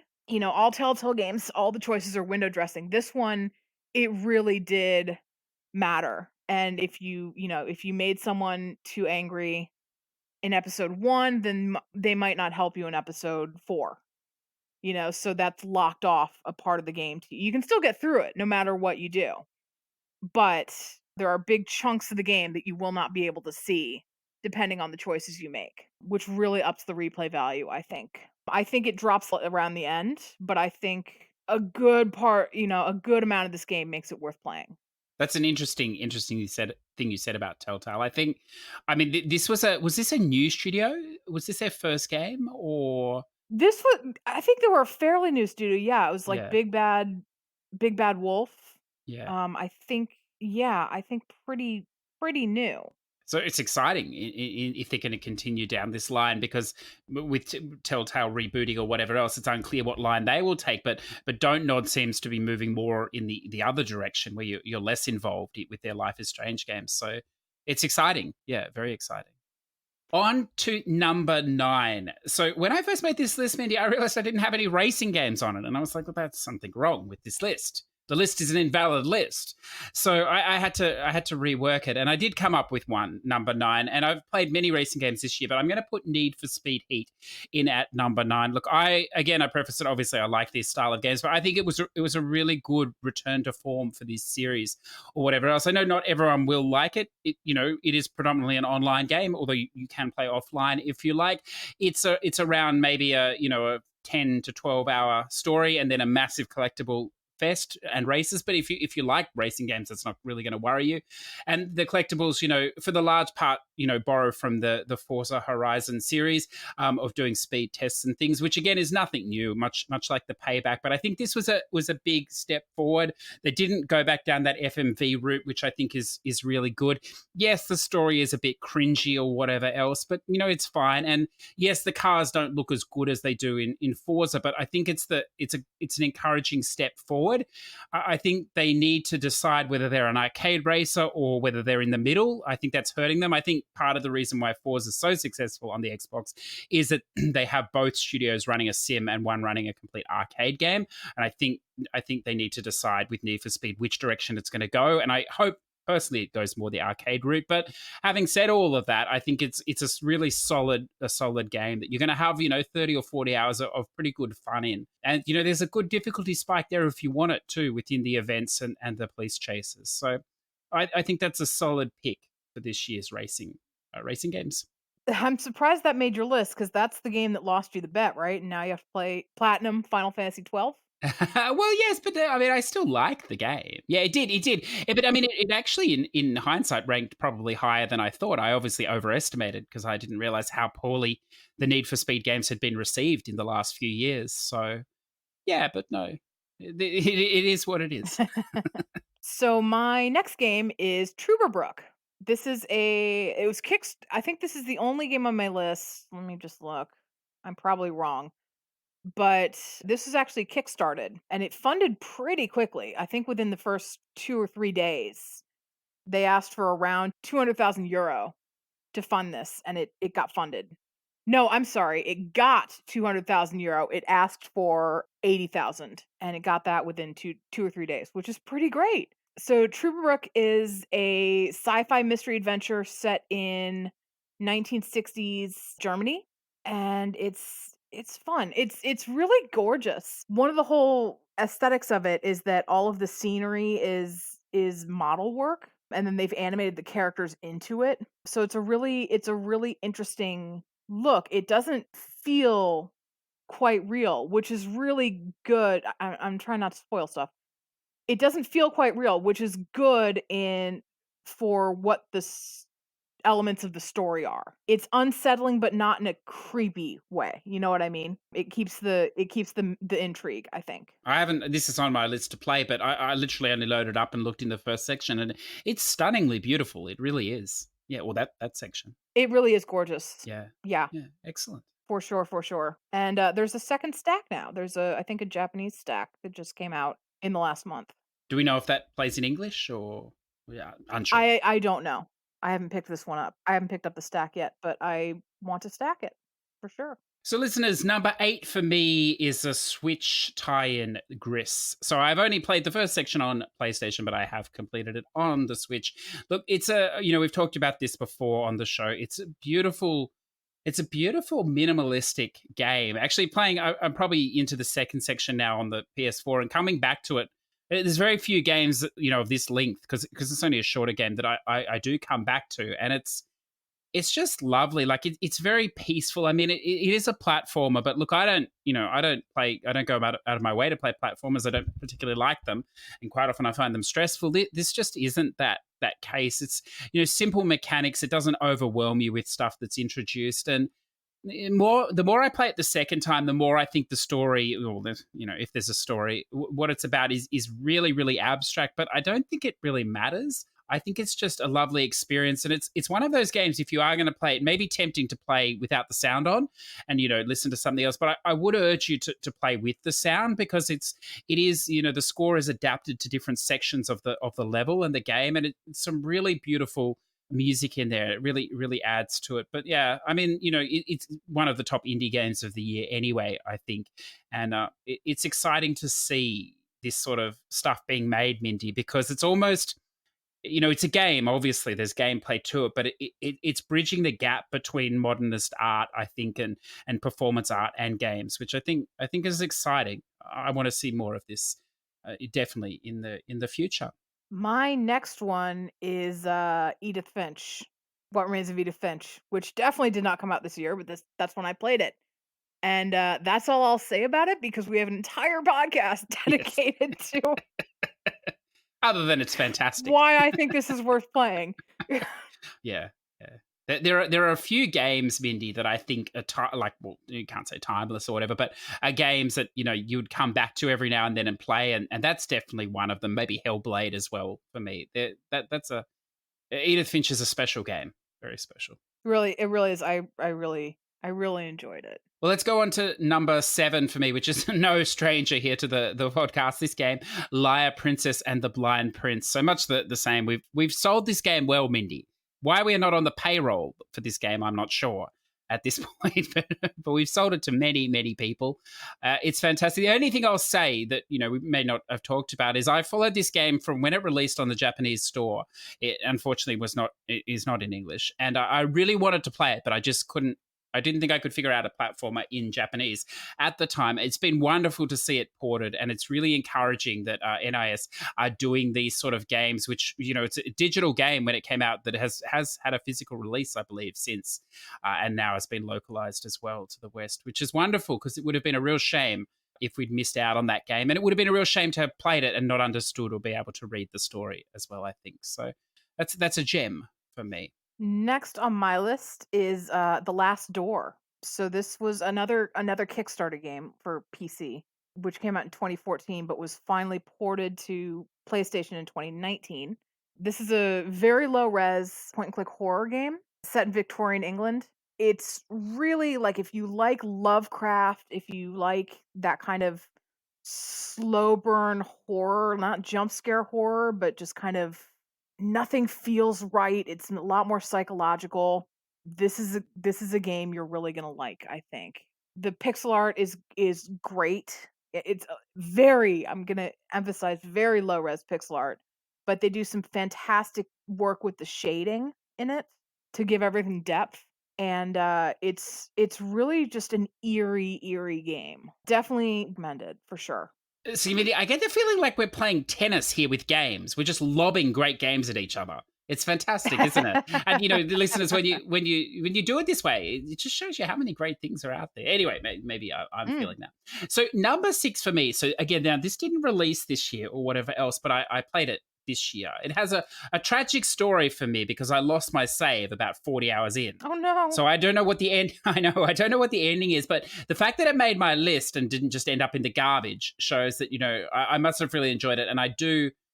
I think I do. I'm not quite ready yet to go back and do it again, but I think I will. And that, of course, is Dragon Quest XI. So many people have called this one of the finest JRPGs to be released. And now recently it's come across to the Switch as well. If you like JRPGs, you're going to love this game. You can't say relaxing, because it's not that style of game, but it is relaxing. It doesn't have tons of systems.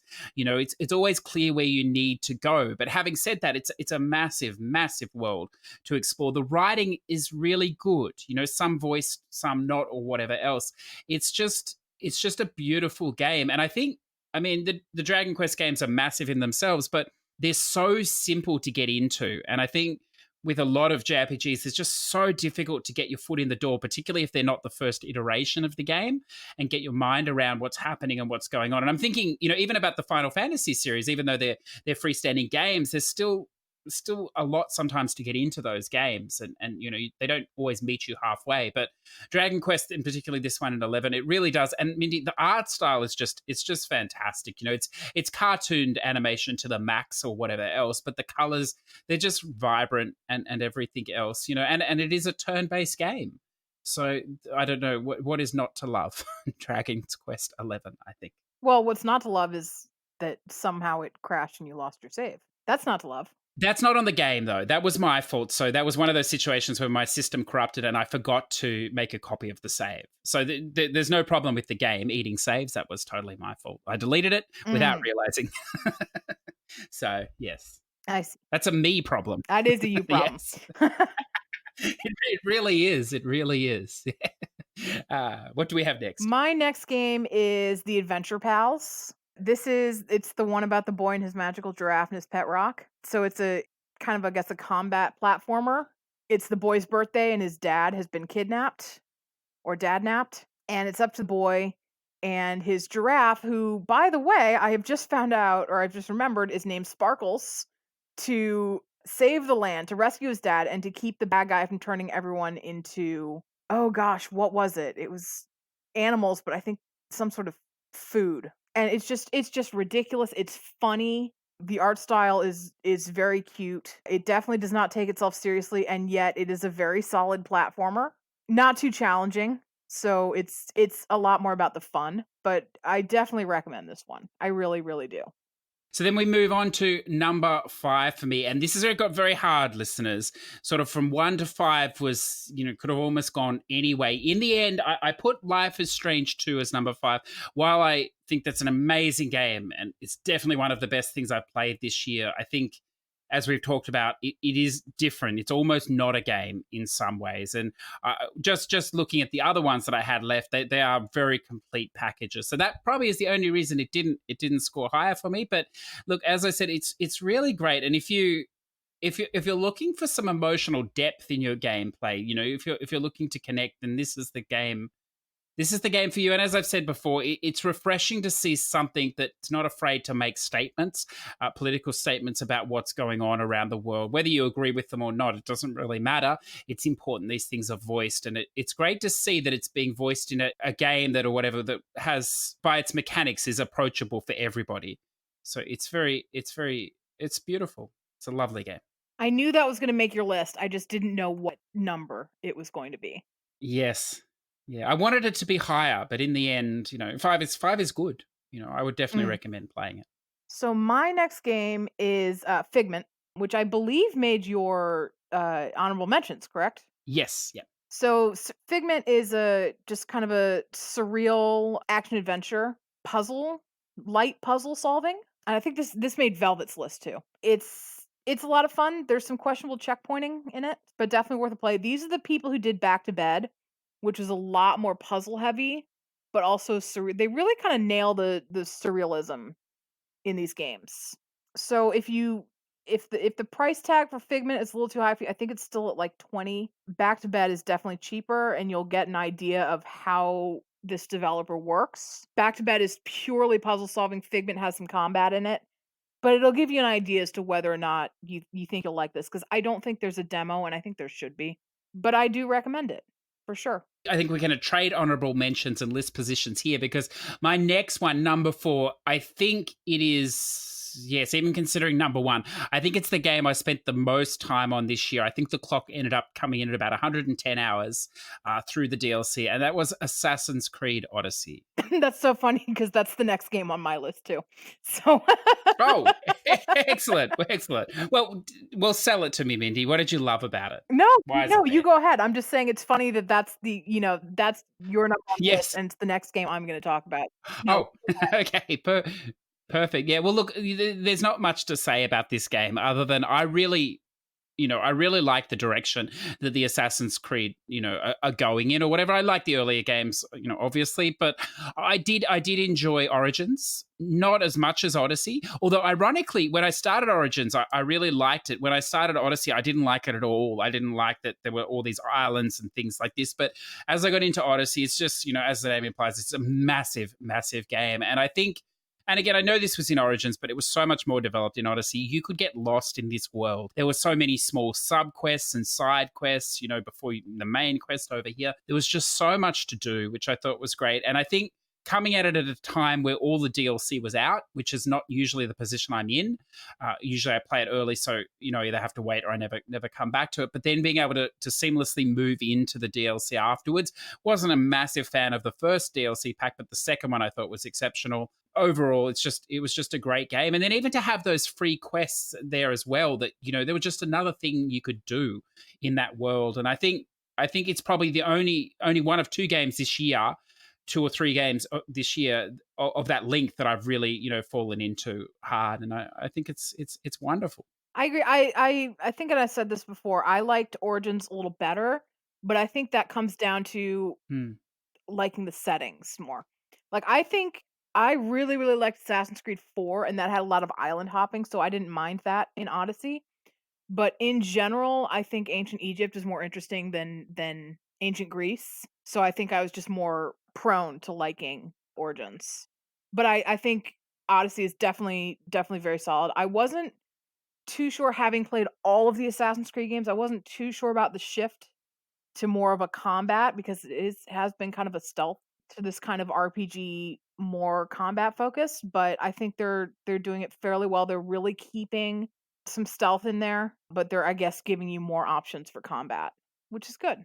I have a feeling the clock came in at a similar amount of time for you, but one thing we didn't talk about is the fact that you can choose to play that game without the assist in marking locations on your map, can't you? And try and figure it out yourself. So, I mean, that would add hundreds of hours potentially, I think, to this game and exploring. So, for sure, yeah, it's become. I don't want to say linear. The earlier games weren't linear at all, but it's become like almost a games with service without being a sub game or whatever. It's almost like a single player MMO, I suppose. It's just massive, which is fantastic. I love it. So we'll move on. I suppose we're back to me then, and we are back to you. It's a shame. Number 3. So look, there are certain games I think you remember your whole life. And I think, whether they rank at number 3 in what you've played this year or where they rank, it doesn't matter. It's a game that you'll come back to or whatever, and you'll remember. And that for me is my number 3, is Nier Automata. I think this game, again, it's not for everybody. If you've played it, you might have a differing opinion or whatever else. It is at its essence a JRPG, but it's so much more than that. It's elements of everything: a side scroller, a shoot 'em up, a platformer. It's got everything in it, and it seamlessly transitions. And I think that, again, it was made on a budget or whatever else, but I think that really helps it. It's not AAA in the sense that you'd be used to AAA, but that they make a round for it or whatever. There's a massive amount of grinding if you wish to do that, but it doesn't get in the way. And I mean, the way the ending system works is there is nothing else like it at all in the way the end game plays to get to that point. So it's exceptional. I thought that the characters were exceptional in every way, 2B and 9S as well, and their interrelationship. And again, it's a game, it seems to be a habit with me, Mindy. It's a game I started and I was like, this is garbage. I played 2 hours, I'm not playing this game. And there's a particularly challenging boss fight within the first hour, particularly challenging depending on what difficulty level you're playing on. And I just thought, never going to play this. I've had enough. And I did finally go back and push through this year in January of 2019. And I'm glad that I did, because it's exceptional. And if you have any interest in this game, I think you're doing yourself a disservice by not playing it. I think it will shape this genre a lot for you. Highly recommended. It's definitely on my list. I just haven't gotten around to it. I don't think I've even bought it yet. I've been waiting for sales. Yeah, well, I mean, it's not going anywhere.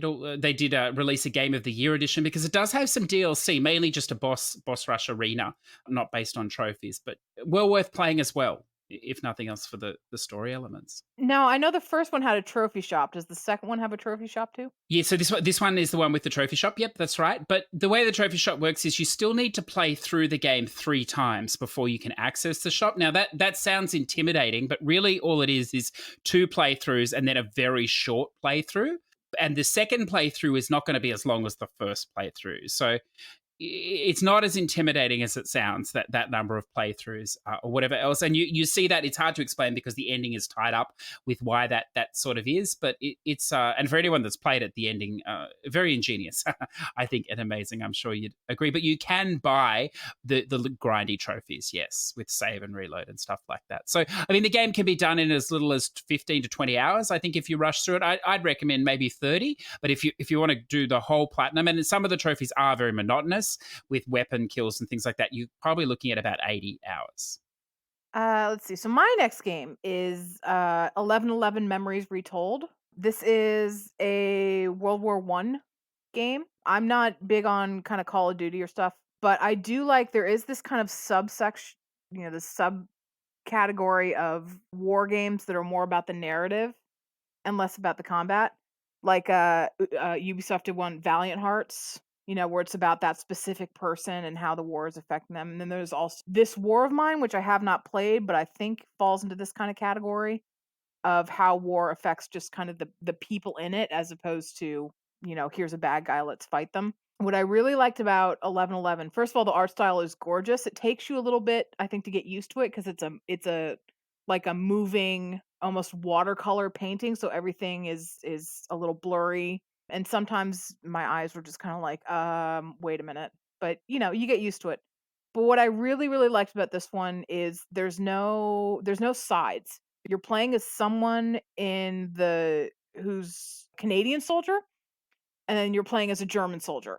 And they're both good people, and they both have, specific things that they're trying to get through. And it's this unlikely friendship that forges between them. And there really is no bad guy. It really is showing you, just because this is my enemy does not mean that these are bad people. I really, really liked this one, and I think we talked about this, that there are just so many trophies in this game. There's like 50 trophies in this game, that it can distract you from the story, just because you're trying to keep track of everything, which is unfortunate. But I do still think it's very worth looking into. That is a fantastic game. I'd forgotten about that as well. Mm. Yeah, very distinctive art style, and enough variation in the endings to make it worthwhile, I thought, too. Most of the endings. Some of the endings were samey enough that I was like, why do I have to do this again? But there are some decent ending variations. So my number two, listeners. So my number one and two, I think, are very specific on whether you would like this style of game. I think, but it's my list, so it's okay. And my number two, this was a really, really tough decision, but I'm going to go with Control for number two. I think this game from Remedy, it's just, again, it's not for everybody. It's just wonderful to see something different. And I don't think, even with Death Stranding, I don't think there was anything as different as this.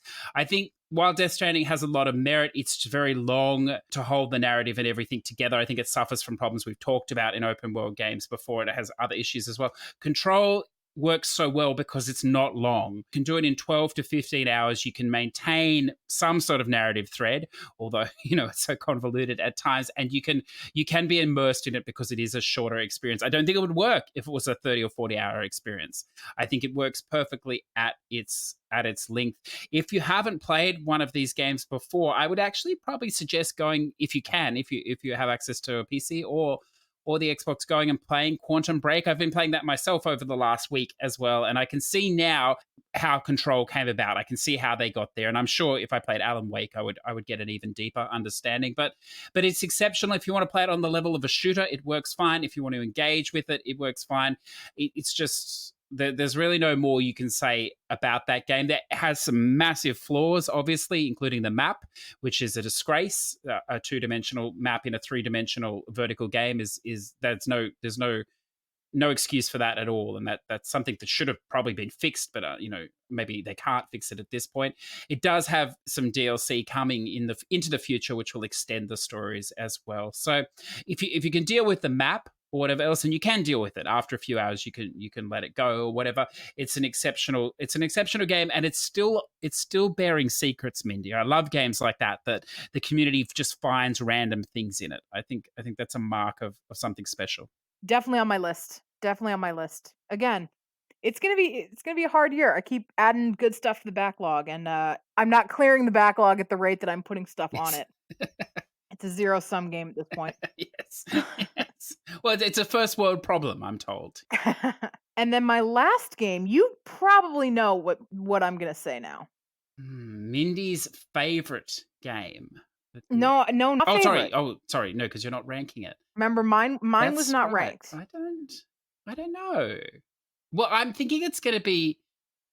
I think it's going to be in the point and click genre, perhaps. Ish. Oh, Point ish. click ish. I don't know. Then what is it? What's the last game that I really heaped praise on this year? Oh, this is tough. Well, you've already. I've been marking your list as we go. You've done Edith. You've done the Council. You've done Assassins, Last War, Forgotten Man. Done Trooper Brooke. You've done 1111 Memories Retold. It's not a Metroidvania, is it? It is not. Okay, that's all right, because I don't listen when you talk about those things. So I just blank out completely. I don't know. Obra Dinn.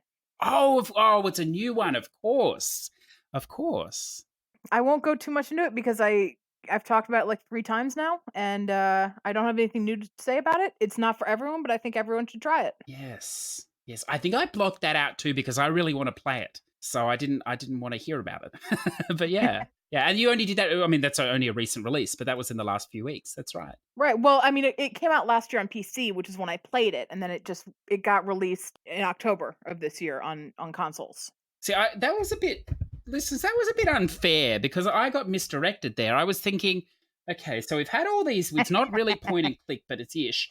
It's got to be something from the German horse genre, Bauer, or the thing. But no, that's Nope. right. It was a massive Nope. misdirection. So it was a shame you didn't really give that category any love. But you are the expert, and if you felt nothing deserved it there this year, I understand.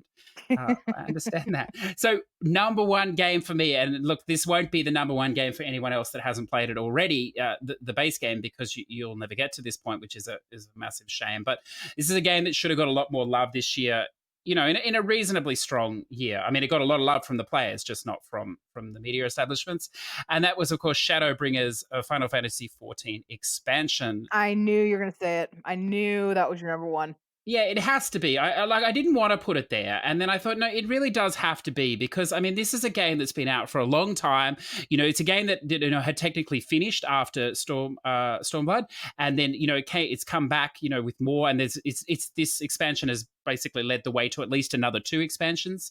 They've gone on to say, and it's staggering that the story can be maintained. And for someone that hasn't played it, you might just think, oh, it's just an MMO. You just run around and you do little fetch questy things, but there is a grand overarching story here. These cutscenes are massive. They're voiced, most of them as well. And it's highly political and it's drama filled. It's tragic. It's just amazing. And I think the one fatal flaw is, unfortunately, you can't play this unless you've put 300, 400 hours into the game to get to this point. And I understand you can buy skips to get to this point, but part of the reason, when I finished this game and obviously I'm not going to go into it, but you're walking away with the party you're with at the time, and it means so much because you remember how it started. And there is enough variation in this game that it is still your story, even though you're being funneled into an overall main story quest. There are many different styles of character you can choose, and you can change your characters as you go too. By picking up the different soul stones, you can become different things. So it is very much a personal story. And what I liked about this expansion is there was some real difficulty in it. Some of the dungeons, like, they weren't like before where you could just be pushed through, and that may change over time as the leveling and increases if that does happen, if they push the level cap again. But as it stands at the moment, you won't beat this expansion if you don't understand how the game works, and you won't understand how the game works unless you've played the earlier parts. And I think that's real credit to them. They're not pandering to a new player; they're pandering to an existing base, which, being a subscription game, I suppose that's not necessarily a massive leap or a surprise. But there were many stages, particularly in the end game, where I couldn't figure out the strategy to beat it, or my role to exactly play. And it's the first time I've had to look up videos and read strategy. And I've said before, I'm in a free company. I've had to ask advice and help because it just wasn't a matter of just basically pushing through and standing there and smashing away and hoping to get through. And I think that's a great thing in a game that's been around so long. Great sign for things to come. So without a doubt, breaking it down, a 40-hour story, multiple new dungeons, tons of new side content on the side as well. And it's one of the great things is, having played this game well after launch, is there's still people playing, but this has really invigorated the player pool. And there's just so many people in the game now, which is, it's fantastic to see. And I'm sure it will live long into the future, hopefully take down World of Warcraft as it does. But look, I've sung enough of its praise, Mindy. It's no doubt in my mind. It's the best thing that I've played this year. That's a good list. It's very solid. Not bad. I'm very happy I didn't have to rank mine because I have, I I think my list is pretty solid, but I also have no idea how I would rank it. It's hard. It's hard. Yeah, It is difficult. So it is. I'm just happy with pulling it out sequentially and not actually listing best to 10th best. Well, the ironic thing is, I made a copy of your list because most of that I want to play. So that might be my list for next year because I think there are many games on there that I'll play. But look, the listeners have got this far and they're like, yeah, well, look, that's all well and good. I know about all these games, but what I came here for, Mindy, was the spam games of the year. Spam of the year. Now you can't just say one game because there's just so many great spam titles. I'm sure you'd agree. There's like genuinely good spam, and then there's just quick spam. So are we gonna say spam of the year is like actually good games? We're gonna say or spam of the year is just like super low effort, very quick, or both? But both, I think. I think if we know it's only short, we could maybe say short. But maybe if you think it's a game of quality, you could say it's high class spam. I suppose. High class spam. Would you like to throw some out? Sure. I mean, high class spam is generally most of the Artifacts Mundi games fall under spam with guide.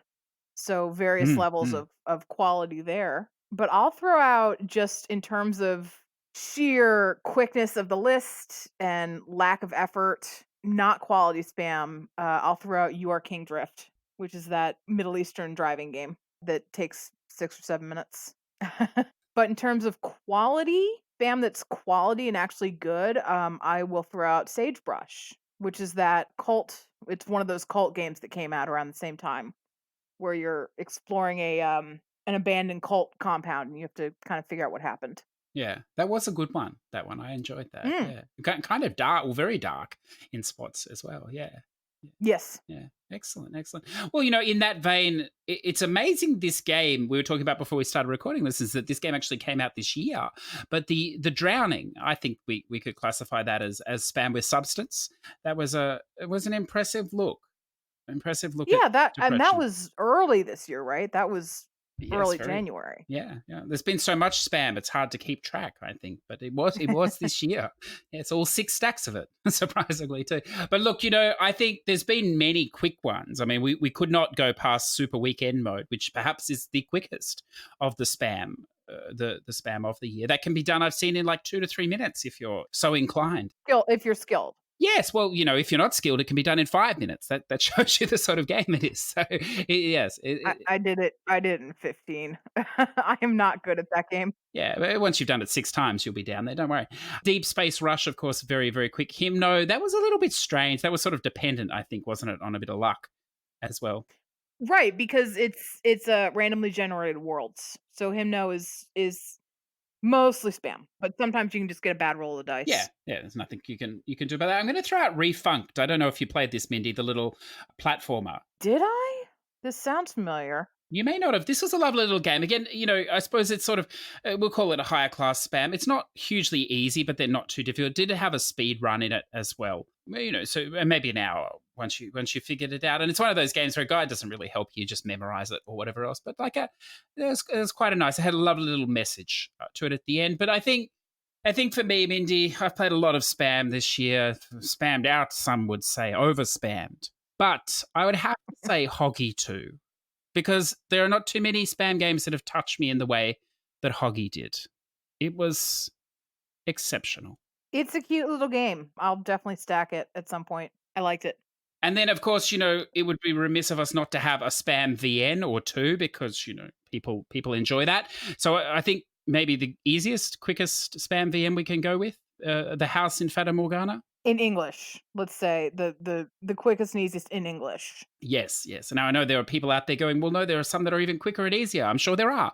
That is the lovely nature of the VM. But that was quite good. Also, not bad to read. And then I don't know if you're looking for a reading VN, Mindy. Is there anything off the top of your head there? Reading VNs? Oh gosh, what was that one that came out? The Deathmark. Your Deathmark, yeah, fantastic. And also, I'm going to put, this is spam. I suppose in some ways this is the easiest VN, Mindy, because it had no choices at all.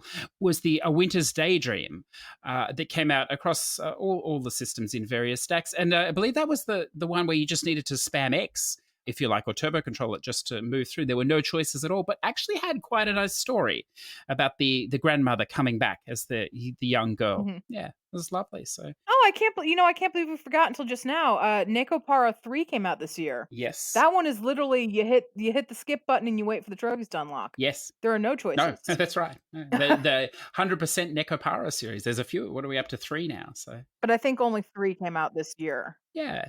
Yeah. So whatever your position is on trophy valuations, I think you'd have to agree it's been a wonderful year for us spam hunters.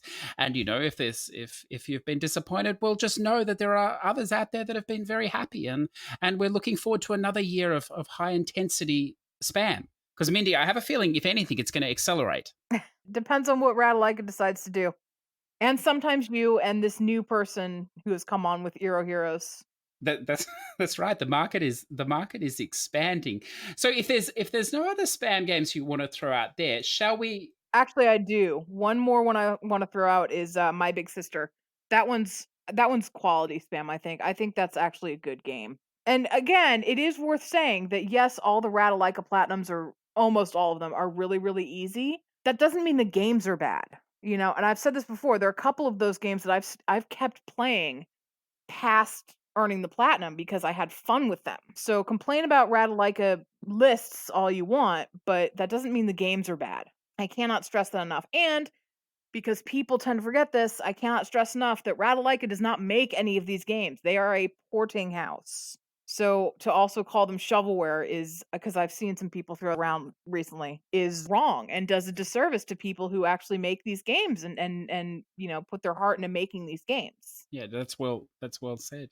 Excellent, excellent. So why don't we move across for the final time this year to the Push2Plat Platinum Club, Mindy? So this seems to have been kind of successful. It's grown, people are posting. So I think we'll continue with it. So by all means, just because we're taking a little break, keep posting your platinums and we will cover them in the new year. But for this week, we have Mr. Zador VP, number 444, Assassin's Creed 3 Remastered.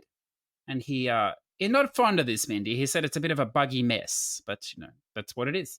I you know, 3 had some big problems on PS3. There was one really big trophy that sometimes just wouldn't pop, and it was for filling out, like, an information book, basically, and it took a long time. I don't know if they fixed that on PS4. I honestly don't know if I'm even gonna play the remaster because I was not a huge fan of Assassin's Creed 3.